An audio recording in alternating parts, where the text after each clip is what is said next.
Meie praegune majandus ja elustiil baseerub naftal ja gaasil. Paraku on nende miljonite aastate jooksul akumuleerunud fossiilse tooraine väga intensiivne kasutamine viinud suurte keskkonnaprobleemideni.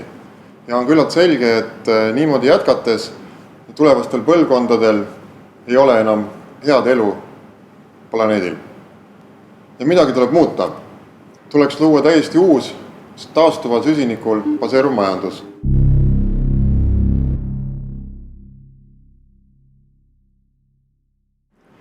Puidu biomass on kõige rikkalikum fotosünteesi käigus talletunud süsinik.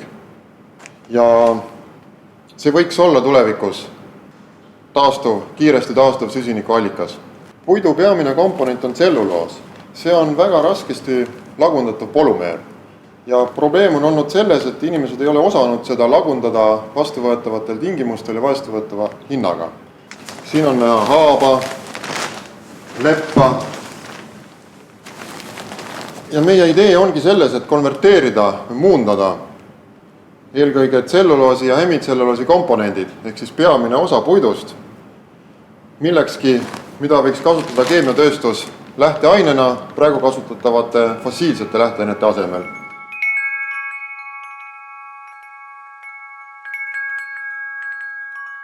Õnneks on aga teadus teinud suure arengu viimastel aastatel ja tänapäeval osatakse seda konverteerida võrdlemisi pehmetes tingimustes.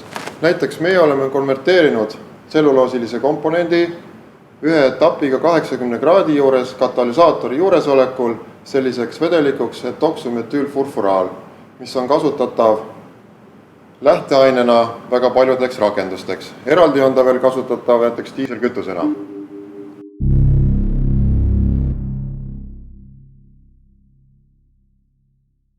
Esmased uuringud laboris viiakse läbi väga väikeste ainekogustega. Ja kui meil on protsess välja töötatud, siis liigume edasi suuremate mahtude juurde.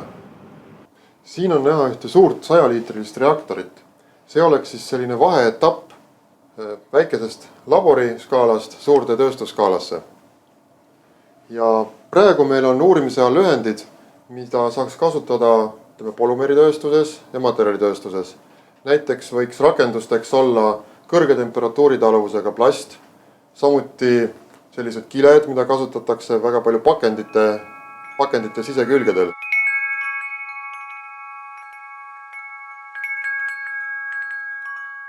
Töö tulemusena valmivad väga odavast lähteainest puidust kõrge turuväärtusega uudsed tooted, mis lisaks kõigele annaksid ka puidule täiesti uue kasutusala.